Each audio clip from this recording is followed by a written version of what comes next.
Secara teknisnya emang Poco F4 tuh nggak terlalu beda jauh dengan pendahulunya.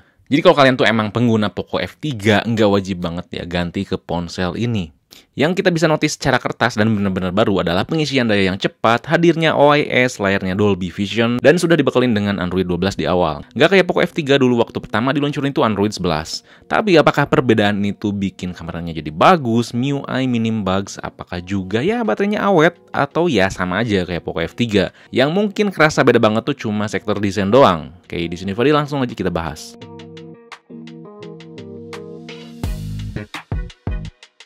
Yang pertama tuh OIS ya, ini pengen saya banget bahas di awal. Dimana Poco tuh cukup pede ya, karena ngegembar-gemborin ya punya OIS atau Optical Image Stabilization. Bisa dikatakan ya emang hasil kameranya tuh biasa aja, tapi bukan berarti jelek. Nggak dikit yang bilang Poco F4 tuh punya kamera yang standar atau malahan jelek. Yang ngomong kayak gitu sebenarnya nggak tahu diri aja. Kalau misalkan ada ponsel spek bagus, terus harga terjangkau ya, apalagi 5 jutaan, tapi ngarep juga ya si kameranya juga bagus, ya tahu diri aja gitu. Pasti harganya ya nggak akan 5 juta. Kamera tuh bukan target utama si Poco F4 ini ya. Kalau nanti Xiaomi 12 Lite tuh masuk, nah untuk sektor kamera bakal diisi sama seri itu. Jadi buat kalian yang ngarep banget kamera tuh bagus di harga 5 jutaan, udah cukup, gak usah lanjut nonton. Poco F4 bukan pilihan. Penjelasan mudah buat hasil kamera Poco F4 adalah gambar dengan warna yang vivid dan bisa langsung di-share ke sosial media. Yap, hasil kameranya tuh vivid, malah terkadang saturasinya tuh kelewatan, khususnya kalau keadaan lagi cerah banget.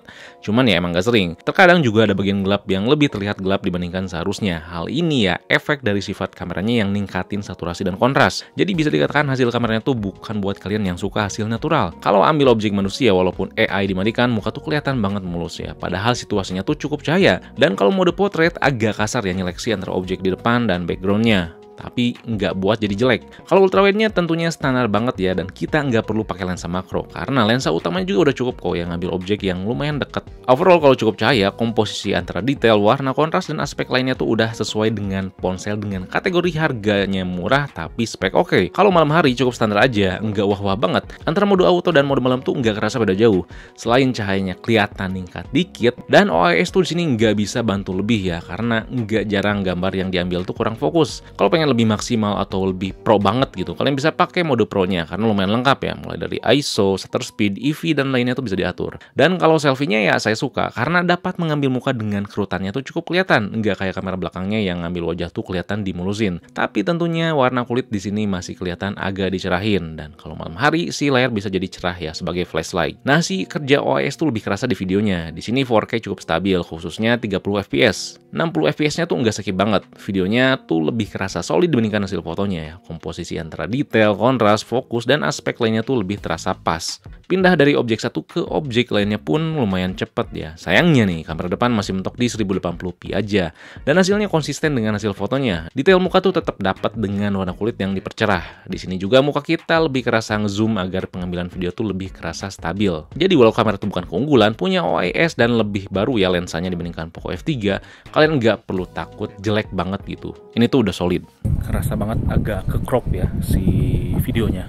Oke, sekali-kali buat ngevlog enak lah. Cuman ya walaupun kelihatan warnanya agak dipercerah biar kulit muka kelihatan lebih putih. Namun ya bukan yang terbaik aja, di harganya atau bahkan di bawahnya masih ada yang lebih baik ya si urusan kamera ini.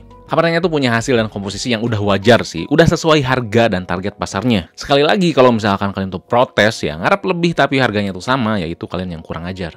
Yang kedua tuh desain yang enggak nyaman. Dari tahun ke tahun Poco seri F tuh selalu ngasih perubahan yang kelihatan banget ya. Nggak kayak kompetitor lainnya yang biasanya ya jarak setahun tuh ya gak jauh-jauh amat lah bedanya. Dan desain ini tuh emang bener-bener cakep ya. Punya bodi tegas dengan desain yang ngotak. Kaca di bagian belakangnya tuh flat ya, dikasih sentuhan doff. Layout kameranya juga asik dilihatnya. Cukup beda dibandingkan kompetitornya. Bezelnya tuh cukup tipis dan punch hole-nya tuh kecil ya, saya suka. Tapi dengan desain seperti ini, kurang nyaman buat digenggam. Karena kaku banget ya.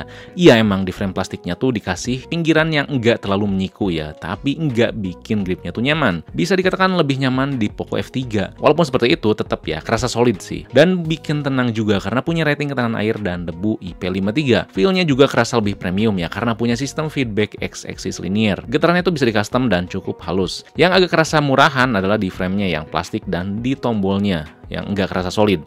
Di sini juga kita dikasih sistem sidik jari yang nyatu sama tombol power ya, di mana tentunya pembacaan tuh cepet ya. Kalau misalkan ada yang nggak suka, kalian bisa pakai face unlock yang lumayan cepat juga pembacaannya. Sayangnya di sini kita tuh nggak dikasih jack 3,5 mm. Kita tuh emang harus terbiasa sih dengan hilangnya si lubang ini.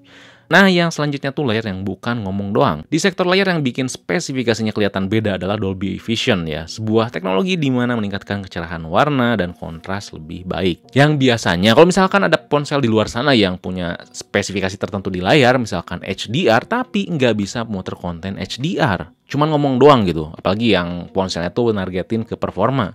Tapi ternyata di sini tuh beda. Nah, di sini tuh Poco F4 bisa ya. Ketika saya buka Netflix, Poco F4 bisa memutar film yang sudah mendukung Dolby Vision. Mantep banget ya. Jadi buat pakai nonton, layarnya itu enak banget ya. Buat dipandang. Kalau ngerasa kurang, ada fitur AI HDR dan MIMC ya, dimana kedua fitur itu meningkatkan kualitas video lebih baik ya. Tapi jika dua fitur itu dinyalakan, bakal berimbas ke daya tahan baterai yang lebih boros. Menonton video juga kebantu dengan kualitas dual speaker stereo yang enak didengar ya, cukup renyah dan nendang. Dan kalau misalkan kalian tuh suka warna yang kalem-kalem, khususnya waktu penggunaan sehari-hari, tenang aja. Di layarnya ini punya teknologi True Color, di mana bisa menampilkan warna yang cukup natural tanpa meningkatkan saturasi berlebihan. Kita bisa mendapatkannya dengan menyalakan settingan warna layar ke mode natural. Yang enak dilihatnya, asik itu, apalagi buat orang yang suka warna natural. Di sini juga kita dikasih refresh rate sampai 120 Hz yang cukup nyaman dilihatnya. Terkadang kalau dipakai intens, emang sih kerasa nurun ya, refresh rate-nya tuh tiba-tiba gitu, tapi nggak sering banget. Ada juga always on display yang bisa diatur ya kapan nyalanya dan dengan pilihan tema yang beragam. Yang disayangin adalah di MIUI 13 ini kita nggak lagi dikasih fitur memaksa aplikasi punya dark mode ya. Padahal fitur itu lumayan kepake ya dulu ada waktu MIUI 12 Android 11. Yang nomor 4 adalah fitur yang lengkap. Seperti biasa untuk urusan fitur jangan dikhawatirkan. Sektor jaringan ada Wi-Fi 6 yang kenceng,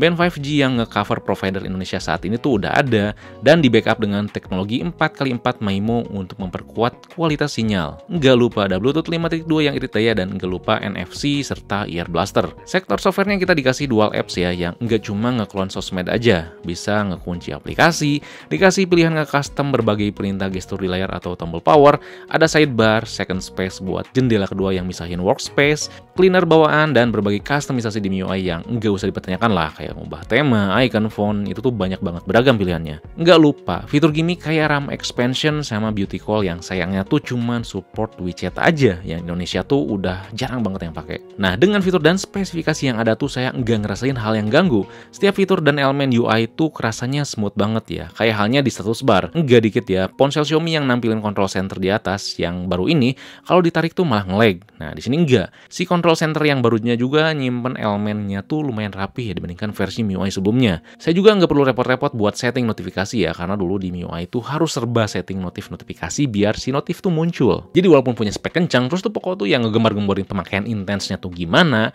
tapi ya di urusan pemakaian seharian juga gak masalah gitu. Udah cukup nyaman dan nggak perlu khawatir apakah ya ini modal kenceng doang. Dicoba main game PUBG ya HDR Extreme selama 45 menit pakai WiFi volume 50%, baterai itu habis 14% aja. Dan pengalamannya juga asik ya, smooth banget. Lanjut main Genshin Impact dengan settingan high, baterainya tuh turun 10% aja. Selama main saya nggak nyalain mode performa ya, mode standar, dimana kalau mode performa nyala tuh bakal ningkatin suara, grafis, sinyal, dan sensitivitas layar menjadi lebih tinggi. Tapi tentunya bakal makan daya banget. Dan selama main saya nggak ngerasain overheat, panas yang muncul tuh kerasa banget disebar ya. Overall dengan penggunaan cukup intens kayak nonton Netflix selama lebih dari sejam, foto-foto dan ambil video, buka berbagai aplikasi, dikit-dikit yang ngetes game bisa ngasih screen on time sampai 7 jam 37 menit. Itu dari pemakaian 93% sampai 4%. Ngecas juga nggak usah dikhawatirkan ya, dari 4% ke 94% nggak lebih dari setengah jam. Jadi urusan baterai dan performa tuh jangan dikhawatirkan. So, Poco F4 ini adalah penyempurnaan dari Poco F3 yang sangat baik. Segala yang kurang di Poco F3 tuh ditutupin dengan Poco F4 ini. Ibaratnya Poco F3 tuh kayak patung yang masih kasar ya permukaannya. Nah, di sini tuh Poco F4 hadir dengan ngamplas permukaannya menjadi lebih halus. Tapi sekali lagi nggak bikin Poco F3 tuh jadi ketinggalan jauh ya. Apalagi si Poco F3 tuh punya grip yang lebih nyaman. Terus kalau misalkan kalian doyan ngotak-ngatik ya, ini tuh punya custom ROM yang lebih banyak gitu dibandingkan Poco F4 karena baru keluar ya. Poco F4 di sini tuh punya spesifikasi yang nggak cuman ditulis doang gitu. Segala yang ditulis tuh bisa kita rasakan dengan baik. Bisa dikatakan Poco F4 adalah salah satu ponsel terbaik di 5 jutaan ya. Apalagi dia punya pilihan 128GB dan 256GB. Jadi fleksibel. Dan sekali lagi saya ingetin ya, masalah kamera dan juga daya tahan baterai kalian jangan berharap lebih gitu. Poco F4 tuh nggak ngejamah pasar itu. Nah, tapi gimana kalau misalkan kita bandingkan Poco F4 ini dengan Realme GT Neo 3T ya? Kita tunggu aja ya di video berikutnya. Oke? Jadi jangan lupa buat like, share, subscribe Fixme, lalu nyalain lonceng notifikasinya biar gak ketinggalan video dan compare-nya dengan Realme nanti ya. Di sini Fadil, peace out.